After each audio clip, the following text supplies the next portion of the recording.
Hi, today I'm going to talk about some of the fun, cool little hidden functionality that you can find in the iOS and Android versions of MyFlightbook. And in particular, I'm going to focus on functionality that is accessed through what is called a long press gesture, which is a fancy way of saying that instead of tapping the screen, you press and hold on the screen to actuate some kind of functionality. And this is typically for secondary functionality that you don't strictly need and doesn't necessarily justify taking up screen real estate, but that can be handy in some circumstances. Most of this is on the new flight screen, and so that's where I'm going to focus. And there's no particularly logical order in which to show these tips, so I'm just going to go through the screen from top to bottom and show where you can use a long press and what it does. So the first field that supports long press is the route field.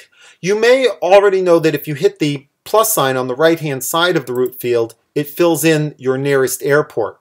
But another thing you can do is if you press and hold on that plus sign, it will fill in what I call an ad hoc location, which is just a fancy way of specifying a latitude, longitude. And the notation here, you can type it in too, but the notation is at latitude, N for north or S for south, longitude, and E for east or W for west. And it's getting this straight from the GPS on the device. And so, for example, if you have a favorite lake that you fly into in a float plane, but that doesn't have a designated airport code, you might use that, and that way it'll all map correctly and compute distance correctly and things like that.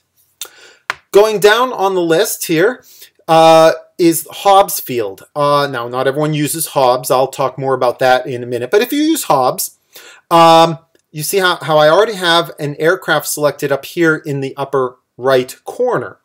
And if you have downloaded your recent flights, which I've done here, which of course use the most recent flight first, then you can press and hold here and it will fill in automatically the highest ending Hobbs that it sees in this airplane in your flights. And the idea being that if you fly the same plane most of the time, your starting Hobbs is probably the high watermark ending Hobbs. Now, of course, when you save a flight, it automatically copies the ending Hobbs from the flight you're saving to the starting Hobbs for the next flight for exactly this scenario. But this is a useful press and hold device in case you haven't done that, or you've cleared the field, or you've changed airplanes. Moving down to the time fields, there's a couple of interesting things here. One I've already mentioned in another video, which is that if you have a total time filled in here, which of course can be computed from all of this above, then anywhere in the system there is a time field, you can press and hold and it will copy or cross-fill from the total time field to the field that you're pressing and holding on. And that's true whether or not you are in these core time fields here in the middle of the screen or using an additional flight property. There's another little hidden feature here in the total time field. So of course total time can be computed as you fly, but some people fly a bunch of flights during a day and then just do one entry for those flights. And there's a calculator that's built in that helps you to do that. So if I press and hold this, it takes me to a time calculator. And so let's say my first flight of the day was 2.3 hours. And then I had a flight where I left at 11:37 a.m. and arrived at 12:51 p.m. I can hit add. And now it's added the 2.3 and the 1.23 to make 3.53. Maybe I had another flight afterwards that went at 14:11 to 15:41. Add. And you can see that it's just adding these up. And if I say update, then it copies that to the total time field. So that way you can do multiple segments and do the math very easily to figure out how much time you actually spent flying. And that's by pressing and holding on the total time field.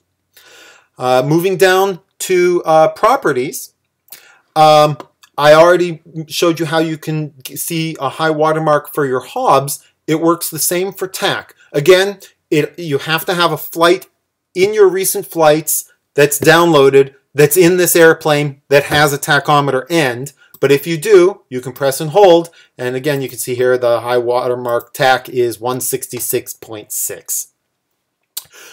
But the properties themselves also support press and hold. So if I click on Edit Flight Properties here, I'm going to get a list of my properties. So I already have tachometer start in the list.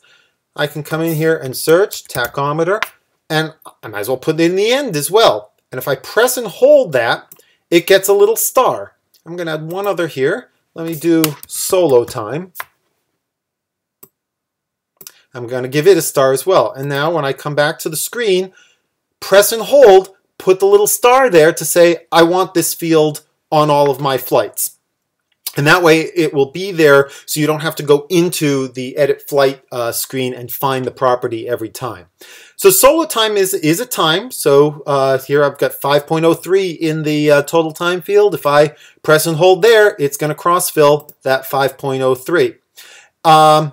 And if I decide, I don't really want that for every flight, I can press and hold it, and now it'll only be there on flights that actually have solo time. Hopefully some of those tips are useful to you. Please let me know if you have ideas for other things that you think would be handy to make available. Thanks.